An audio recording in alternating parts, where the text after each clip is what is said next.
Please join me in welcoming Corinne up here to speak with us.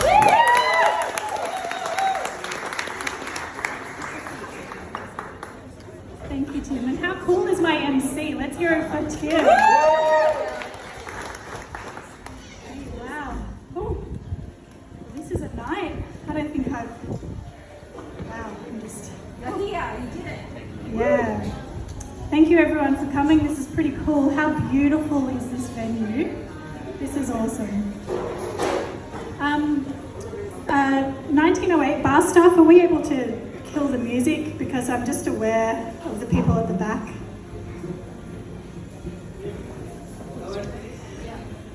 Thank you everyone for coming. It's this is a really, really special night, and I am so excited to have everyone here. I'm so excited to have done this project with Kate, and this is a very, very special night for us. I want to start by saying, last week I turned 39. And I don't say that to kind of mention that I'm breathing down the neck of 40.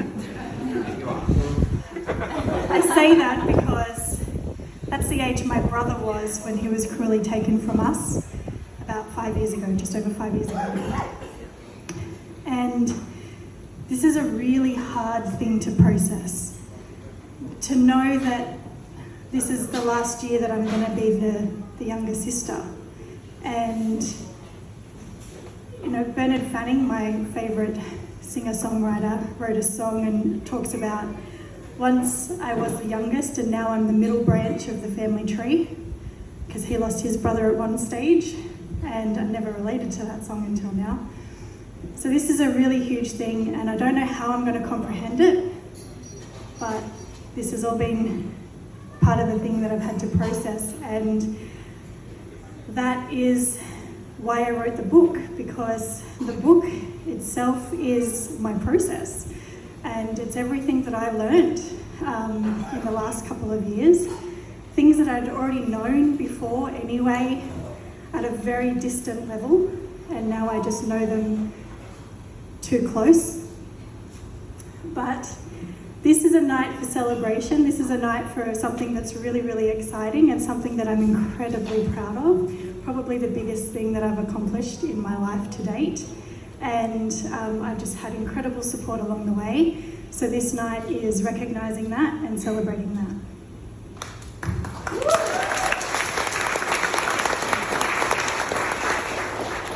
Can everyone hear me at the back? Good. Okay, so learn to fly.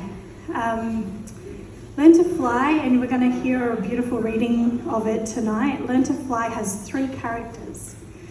And the first character is a character called Mystique. And she's annoying. And she represents all of the people that say really dumb things when you're grieving. And they mean well, but sometimes it hurts. Very kind name. So Mystique is a beautiful name, and it kind of, for me, it means a little bit of mystery and something a bit perplexing, maybe a little inspiration from Marvel. But Mystique came out of a mantra that I had to have for myself. They mean well, they mean well, they mean well. And at the end of the day, when you have the Mystiques in your life, if you can have that mantra, it lets that sting be a little bit easier. The second character is one that I thought would be my favourite, but actually Mystique ended up being my favourite. And I don't know if that's because of Kate's amazing illustrations or not. But the next character that you meet is a character called Alis, and he is a Pegasus. And his task is really teaching you how to fly and teaching you everything he knows about learning to fly. And Alis behind the name. So anybody who knows me probably knows that I love words and not just speaking them, because I do like to chat. But I love the meaning behind words, I love the poetry behind words, I love the power behind words. And when I was trying to name this Pegasus, Alis, I did what I often do, and I go to the Latin, because there's some beautiful poetry in that, and a lot of meaning behind that. And the Latin for wings is the word Alis, and I immediately had my name for my Pegasus. And for those who don't know the connection as to why I needed to have a Pegasus in my book, when Jeffrey died, we as a family decided to pick a star, and we had this app that showed us what the star was in the sky, what its actual name was. And the star that we picked was, interestingly, a star called, and it was I think it was like the brightest star that Mum could see on the night. And it ended up, when we used the app, it ended up showing that it was a star at the location M15. And that was incredibly significant to us because my brother's birthday is May 15.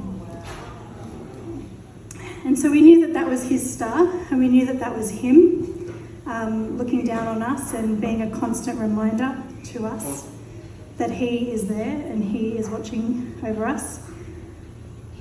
But the name of that star is called Enif, E-N-I-F, which backwards spells fine.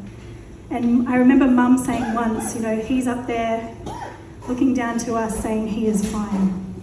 So for him, the word is the right way, and for us it's backwards because we're looking up to him.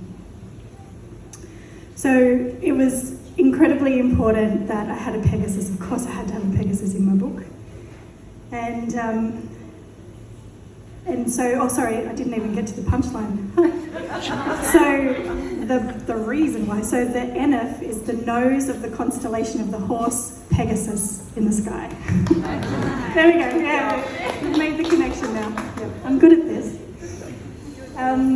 So the third character in the book, for those who have already received the book, the third character is not the blackbird that features. There is a blackbird that features in the book, and that's really more like a little Easter egg, a little head nod to the title.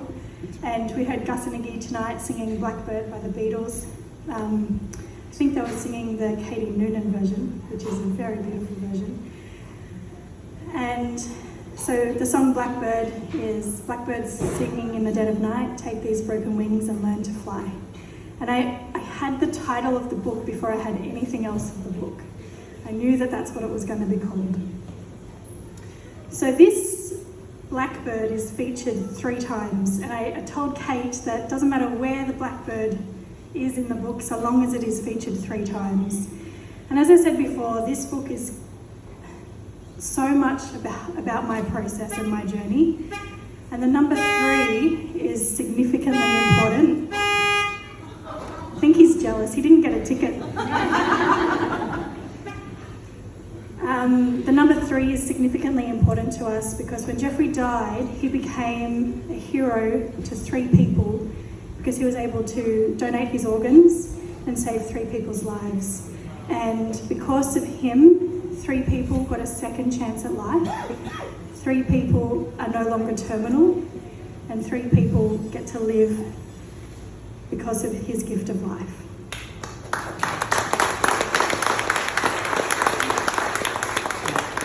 And something that was very interesting that happened that night was when we had to say goodbye to Jeffrey is that the donation care team came to us and asked for our consent as his family.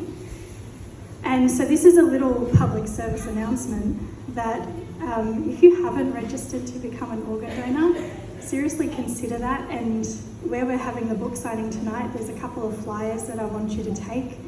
If you haven't registered, to register your thoughts and your decisions on that. But more importantly, to have the conversation with your family, because at the end of the day, they asked for our consent.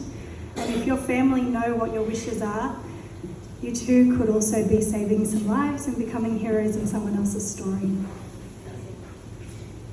So, the third character, that was a massive lead into the third character, but the third character is you, the reader. And it is you that Alice is talking to. It is you who is on this journey to learn how to fly. And I think it's quite obvious to everyone that we're always going to have an experience of grief and loss in our lives. It's inevitable. And so Alice is talking to you. You are the third character of this book. And you are the reason why I have written this book. So I'm not going to go through any more of the book because we are going to have the reading of the book tonight. But I do have a couple of thank yous. And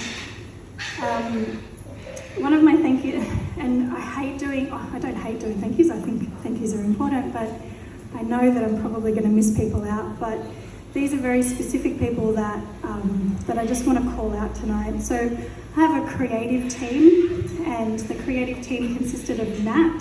Where's Nat? She's out there. She was your check-in chick.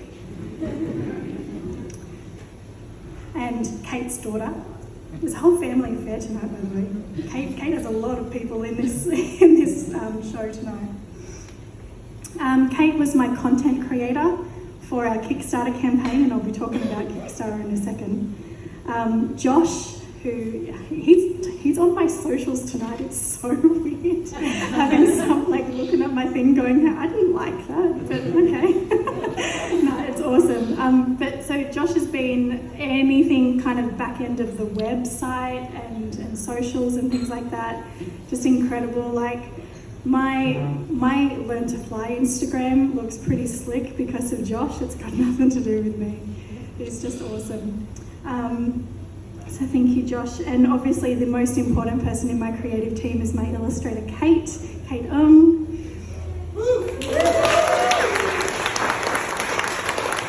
And it was a no-brainer for me to get Kate to ask Kate to illustrate the book. She is my best friend's mum and has seen me through this journey and supported me in many, many ways through friendship and love. I have my dearest friends, the squad, the people that I hold super, super close to my heart, who just know how to be friends, and they are the best people in the world. And if you haven't met them, then you should. Everybody here who backed Kickstarter, you guys are awesome, and you overwhelmed me in an incredible way. Julian and the team at 1908, this is a beautiful venue, this is incredible. Julian's been awesome. I've had some really, really cool conversations with him, and including yesterday where I came in, got a coffee, we talked about the food, got everyone's dietary requirements sorted, and then I was super overwhelmed for tonight because I just knew it was going to be amazing, and overwhelmed in a good way. Tim, I already gave a bit of a shout out to Tim, wherever he is now, there. One of my closest friends in the world, someone who I've known forever, I think, feels like it. Yeah, we met when we were really young, and I was a groomsmaid at his wedding. It's pretty cool, one of the best gigs I've had. He's just, I've known him for longer than I haven't known him, if that makes sense at all. And his dad, Tony, who's going to be doing our reading tonight, I asked him, and it was an immediate yes, and of course, darling, anything you like. And that's Tony in a nutshell. Gus and Iggy, our band tonight. How cool are Gus and Iggy? They're going to be performing more and more tonight, so let's hear it up for Gus and Iggy. My family, obviously, it shouldn't go without saying, actually. We should always express how awesome Kate's family is. Auntie Sue, who I wasn't thinking I'd see tonight at last minute, so it's awesome that you're here. My family, especially Jeff, because he's just, my brother. My beautiful partner Jose, who has seen every roller coaster of emotion of this journey, championed me in every step of the journey and constantly tells me how proud he is of me. I don't know if anyone's ever been told that somebody is proud of you, but it's an incredible moment to have when someone speaks that into your heart and into your character. So thank you.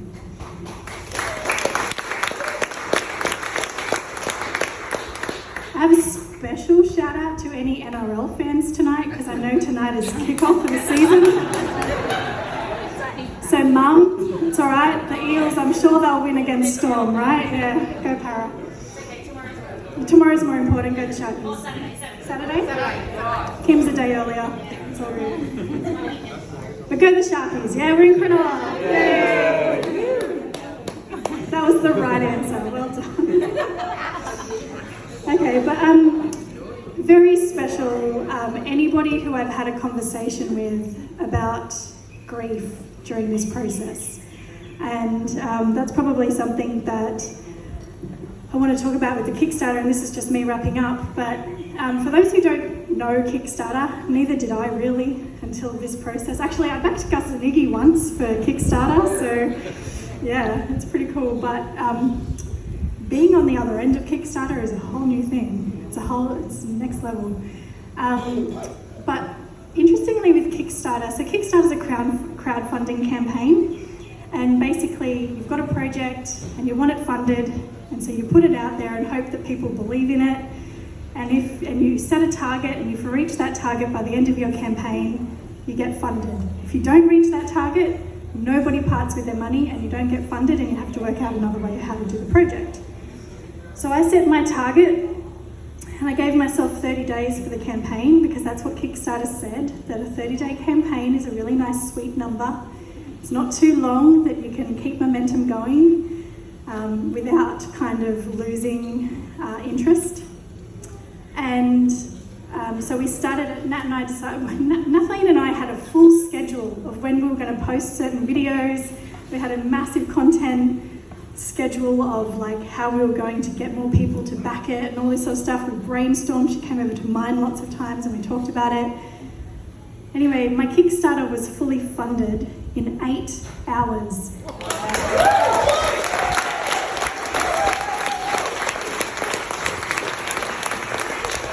And I was heaps overwhelmed. I cried a lot. So I was like, what?